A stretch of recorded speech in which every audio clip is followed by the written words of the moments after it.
My name is Chairman Don Palmer. I'm with the Election Assistance Commission, and we're here today to talk a little bit about national. One second, Chairman. We're just doing the we're going to promote this so we can wait for people to join. My name is Chairman Don just Palmer. A second. Sorry, I had YouTube up in the background. One moment.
And Chairman and Mr. Anderson, whenever you would like to begin, we are live streaming.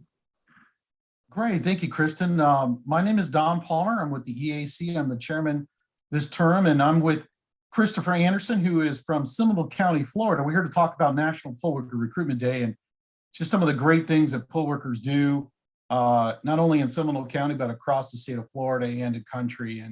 And Chris, thanks for being with us. I think you're on mute, but welcome. And how are you doing this morning? And how's Central Florida? Is it below 60? Yeah, we're probably below 60. And, you know, once it goes below 70 here in Florida, we start breaking out the winter coats and sweaters. So other than that, we're doing very, very well. Thank you for having us. I really appreciate being here. No, we appreciate it. You know, this is the second or third time we've done National Poll Worker Recruitment Day. And, you know, we really did this because we were concerned about drop-offs with the pandemic and with the elderly generation retiring. And really, we wanted to recruit for help localities recruit. Talk to me a little bit about National Poll Worker Recruitment Day and what you've done and what do you think about the state of elections with regards to poll workers and how we can recruit them? Absolutely. Well, first, you know, I want to thank all election workers across the United States of America, our current election workers who choose to serve and continuously serve. You know, in Seminole County, we are so fortunate that as a bedroom community that our election workers, we have some election workers that have been serving as election workers since Ronald Reagan was in office, President Reagan. So we have this rich community involvement here in Seminole County. And upon coming into office, I was immediately immersed into their dedication and their service. Having served in the public sector for my entire adult life, I could recognize service when I see it. And these folks are above the politics. They are above anything other than having integrity in their election. So, you know, what we do here in Seminole County is always say thank you. Because quite frankly, if you don't have election workers, you don't have an election. Well, that's so true. And you talk about some of the veterans who have been serving, you know, since the Reagan days. And you're starting to see that generation, you know, basically retire. Yeah.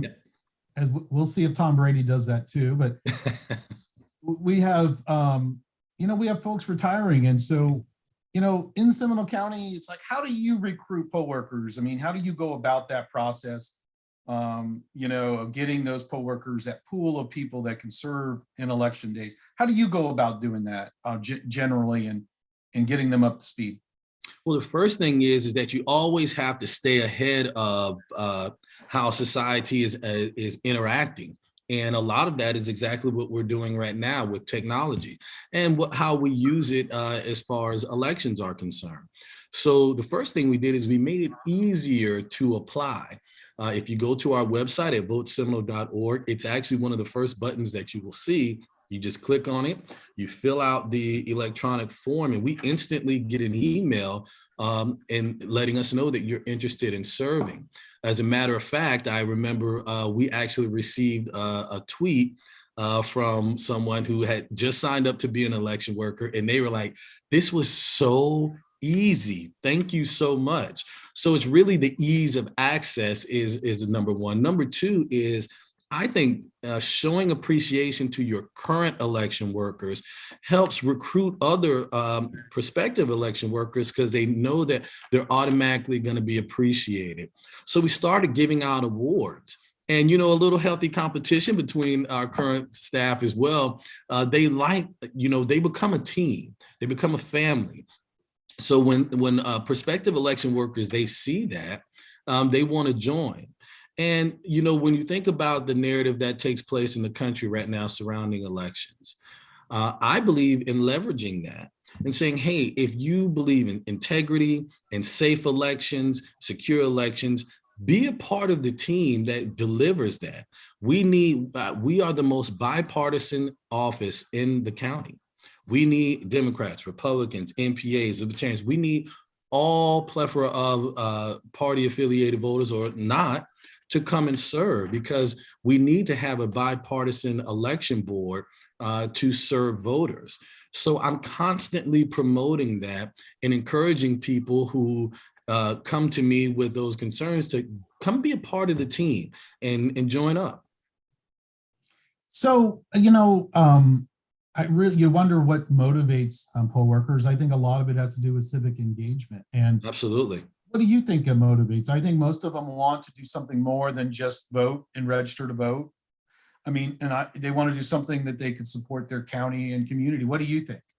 I agree. I think, these folks that serve are completely interested in seeing elections run smoothly and have safe outcomes. And that's what they do.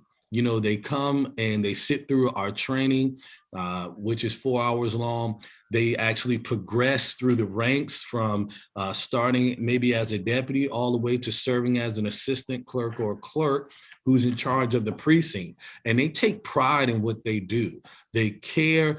I'll tell you really quickly, I had one of our clerks actually draw a schematic of the precinct and how it's laid out.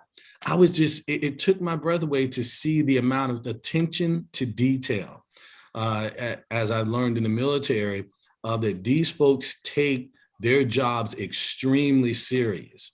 So for me, I have to live up to that, coming on board, because like I said, a lot of these folks have been serving for a long time. So, it's just, it's refreshing to see folks that are not connected to politics. They're connected to wanting to see America continue to be the great nation that it is, and serving as an election worker. So, Chris, I didn't know that you had served in the military. What branch did you serve in? United States Army. Cool. Okay. I was Navy, so we got you this year. Thank you for your service, Don. Appreciate that. I thank you for your service as well. My brother served in the Army as well, and he's also from Oviedo, Florida. He's from Seminole County. So right on, awesome. And my cousins are in the Navy, as a matter of fact. Absolutely. So we're not going to hold any biases against each other. That's right. Service is service. So I think that this is the one thing I wanted to convey, and maybe you can confirm it, is being a poll worker is like serving in the military. You got to be bipartisan. You're not asking your coworker what his political affiliation is. You're trying to get the mission done for a greater good. Isn't that what it is to be a poll worker, frankly? Absolutely. It's a team effort. They get there very early in the morning. They have to be there before 6 a.m. To start set up at 7 a.m. It's the mission. Being in the military, Don, that, it's the mission that has to be accomplished. And they are so proud. We have election workers that come and they visit us throughout the year, and they actually bring us pies. So they found, they bring us homemade key lime pies. Like, they care about us. They know that we care about them. And so anyone that's out there right now that wants to become an election worker, I would encourage you to please sign up, because This is an opportunity for you to do more than just vote.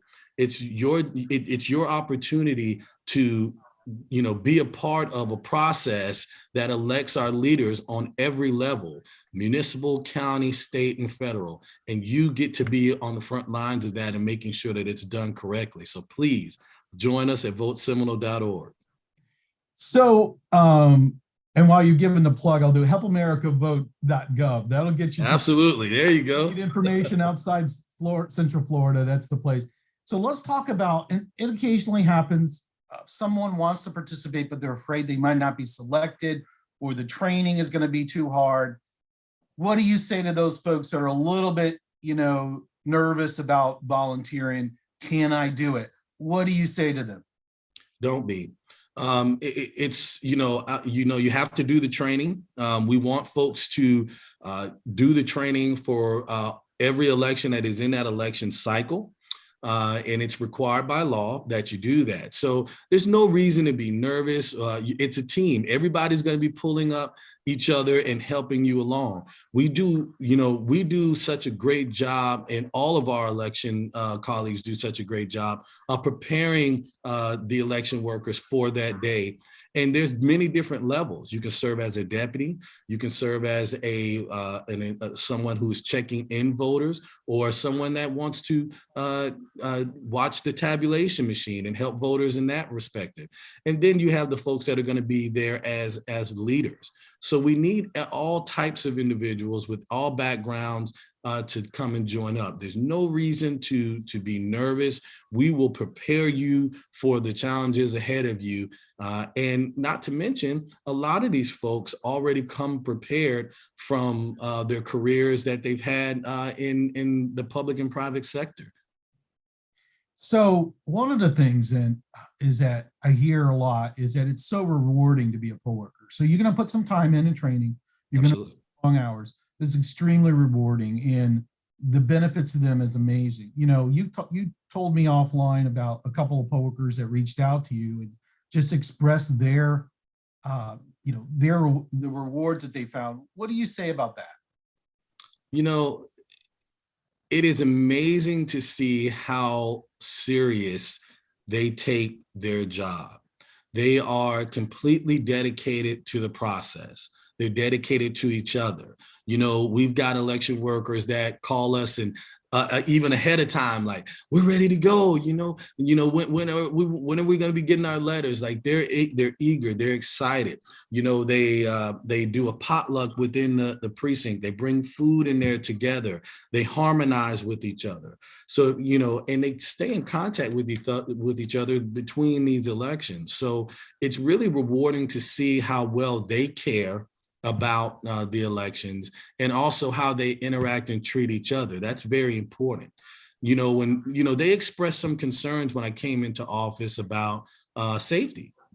So what we did is I put into place some safety training for them, and they so appreciated that extra layer of training. So we're always looking at new and innovative ways to give our election workers the tools that they need to be able to be successful. And we don't differentiate, meaning our full-time staff to election workers, everyone is on the same team, one fight. And that's something that I try to push down and permeate throughout our staff, that we're all on the same team and we got to go out and get the mission done. Well, outstanding. You mentioned to me that someone wrote you a letter about their experience. Is that something you want to share, or? Yeah, they actually did. And I'll say it real quick. What she was expressing was how she was so taken back by her years of dedicated service.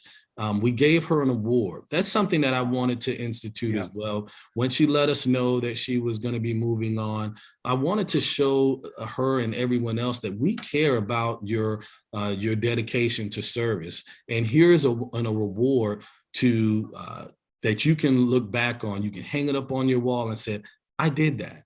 And we want you to know that we appreciate doing that. And it doesn't take much. It's $25, right? To get a plaque up. I go over here to Sign Man in Oviedo, and I take care of it out of my own pocket just to say, hey, thanks for what you do. And I believe that when people see that they're being treated well, that is one of your biggest recruitment tools. You know, I was a recruiter in the Army. And when we bring someone in, people are always going to want to ask the other people that are in the Army, right? How is it? How are things? They're going to be your biggest tool of recruitment, because they're going to go out and talk to their friends and family and say, hey, get involved. You know, we go to the schools. So when people see that people are being treated well, that even gives them more encouragement to get involved. Her letter was so special to me that I never forgot it. And it helps me as I interact and train our election workers. And not to mention, when we do our trainings, we try to keep it interesting. We have a Star Wars theme. We just recently did Back to Futures theme. Like I'm planning on like getting into costume for them. You know, I want to give them an experience that they will never forget, so they keep coming back. So one of the things that I always worked on, you know, at the state level was, you know, what are some of the rules of the road for poll workers to deal with a voter who, you know, may have an issue with their registration or the voting process. And it's like, look, you treat the voter with respect. You help them get through the process. They may be upset about something, but I also think that, you know, who knows who's listening today. I mean, I think that there should be, you know, for the listeners out there who are not poll workers, really thank your poll worker for all the time that they spent. I've been a poll worker a couple of times, and the thing I took away was how long hours it is. It's even longer than sometimes from an administration perspective. You're there, literally, you're getting up at 3, you're out the door at 4. It's a long, long day, and you're totally exhausted. And so if you see a poll worker, what would you advise, you know, the citizen to say to those poll workers? Attaboy, thank you. What would you say? Please thank them. Keep in mind, if you walked in the polling location at 3 or 4 or 5 o'clock in the afternoon, they've been there for probably about 12 hours already. But you wouldn't know the difference. They still have a smile on their face. And the one thing that I will say, as far as the rules are concerned, our number one rule is we never turn a voter away. We never turn a voter away. We always want to make sure that that voter is receiving what we call elite election services. We created a voter pledge, which says we will have excellence in our duty. We will lead the way in voter trust. We will have integrity, transparency, and we will run elections efficiently. So that is an acronym for elite that we have for our election workers. And that stemmed from what we saw that they already deliver, and they continue to deliver. So, you know, I will tell you, I remember my voting in 2018, right before I became the supervisor of elections. And I remembered my deputy and how I was greeted. I didn't understand how everything came to fruition inside the polling location. I didn't know. But I remember being greeted with a pleasant smile, and being, as I left, being greeted the same way. You know, I thought to myself, I never forgot her. So when I do the training and I've got new election workers in there, I said, these folks will remember you. And even during the general election, you know, even if there was some wait times, I would say, you know, there's an early voting site right down the street. No, I want to go and see this person. The voters remember their election workers by name. Oh, yeah. So if you don't think that you're important or that no one's going to remember you, you're wrong. These folks remember you, and that they are connected to you, and they connect you to their voting experience. So as an election worker, you have a critical role in being on the front line. And I always say, from my military days, you can't. The folks that are on the front line are usually right, unless those of us in the rear can prove them wrong. So as the supervisor of elections, I'm listening to their concerns, and we address them so they can perform at the highest levels and continue to give that elite service. So Chris, let's talk a little bit about that. It's, you know, recruiting poll workers is a multifaceted program. You know, Seminole County, you provide translation of services, and part of that is the recruitment of bilingual poll workers. And so this isn't just a one-day thing. We are trying to get people involved today, but talk a little bit about how you recruit during the course of a year and trying to, trying to recruit bilingual translators or poll workers who can serve voters that might have a little bit more difficulty understanding the language of English. Absolutely. As an election worker, you're going to come in contact with folks from all different walks of life. We're Florida, we're the melting pot state. We have so many different nationalities here. And having bilingual poll workers, or being bilingual, if you're thinking about becoming a poll worker, is an extreme need for us and my colleagues across the state and the nation. And one of the things that we do is, we reach out to our Hispanic chamber partners. Even we have a university here in Central Florida.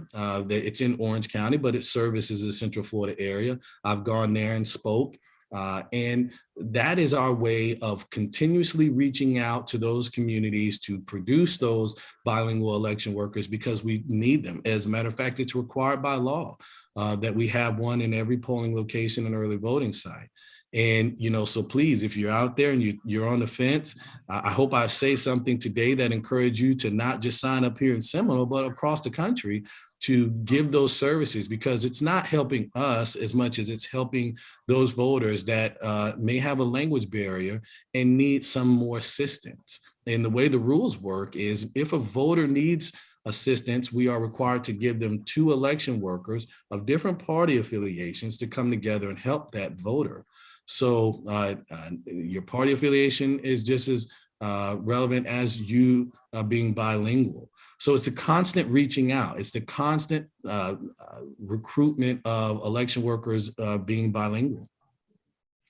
So one of the other things, I think that this is a theme that you hit on is earlier, is that, look, we have to face voters with all different types of challenges, and they may not, they're going to have different issues. And we have voters with disabilities, for example. And talk to me a little bit about the training. There's going to be poll workers that are recruited to help voters with disabilities and to be able to make sure those systems are ready to go and they're able to assist them. Talk a little bit about that inside of a polling place and how you handle that. Absolutely. So what we do, one of the very first things is we try to simplify the process for the election worker.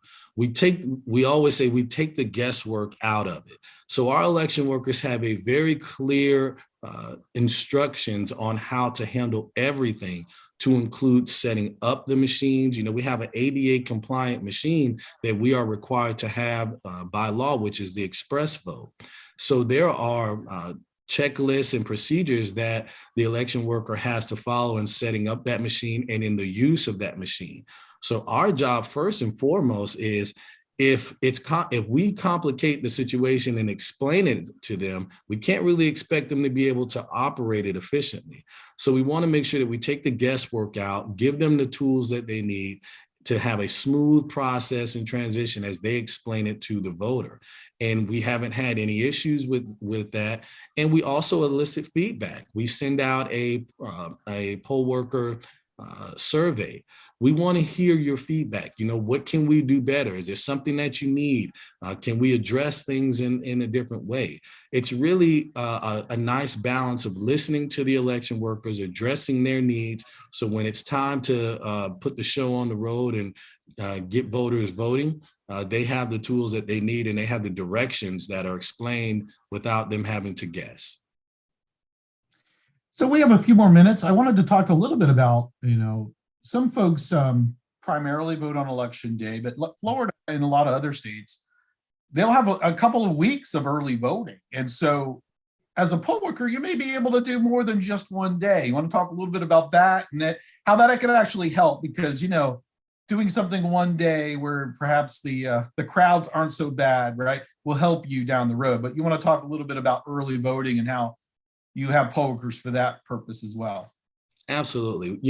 When it comes to scheduling of election workers, one thing we keep in mind is the time, right, that they give us.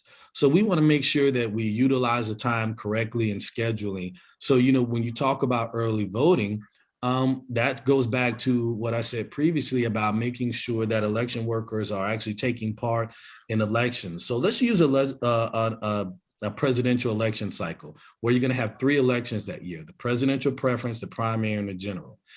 Leading up to that general election, which is where you're going to see your heaviest turnout, we want election workers to basically kind of get some practice. The presidential preference in 2020 here in Seminole, we had about a 50% turnout. We had a 24% turnout in the primary, a 78.4% turnout in the general.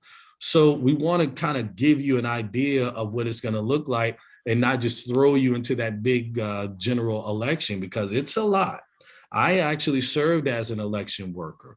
This was advice given to me by some senior SOEs here in the state. They say, you, Chris, as a supervisor of elections, you need to go and serve as an election worker. That also gave me an understanding of what they go through. And that's why I sit here today saying, we want you to get some training right before that big general election. So, we ask that if you want to serve as an election worker, to please make sure that you're available. When it comes to early voting, during our primaries, we're about 8 days of early voting, because we understand that, wow, it's a long day. And we don't want to tire you out and have you working 12 hours a day for longer periods of time than it's needed. Now, when it comes to that general election, that's going to be 14 days. 12 hours a day. And for election workers, it's going to be a little bit longer. So we keep those things in mind in our scheduling practices to make sure that we're using the time wisely that's being given to us by the election worker. Because make no mistake about it, I don't believe for one second that an election worker has signed up because they are looking to make a bunch of money. They know that they are coming here because they want to serve. So be that as it may, in their service, we want to make sure that we are respecting their time. So yes, you can serve during early voting periods, and that is a way for you to actually make a little bit more money than what you would make in one day. But just know that myself, and I can say with a high degree of certainty with my colleagues here in the state, we respect your time that you're giving us for sure. So there's a number of things going on today. The EAC's doing things, pushing out on social media, and I know a lot of different counties across the country are doing the same. Talk to me a little bit about what Seminole County decided to do, with regards to pushing out the message and the recruitment efforts. Talk a little bit about what you're doing before we wrap this up. Absolutely. Even today, just sitting here and being a part of this is another way for us to push it out. Our social media platforms, as far as communications is concerned, you have to meet folks where they are.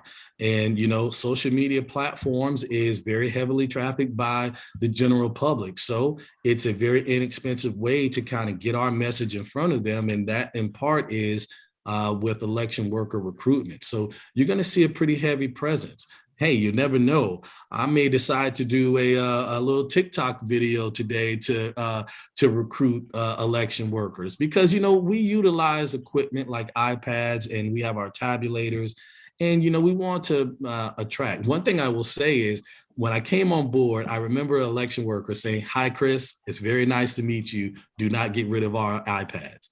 No problem. They love their equipment. They're good at it.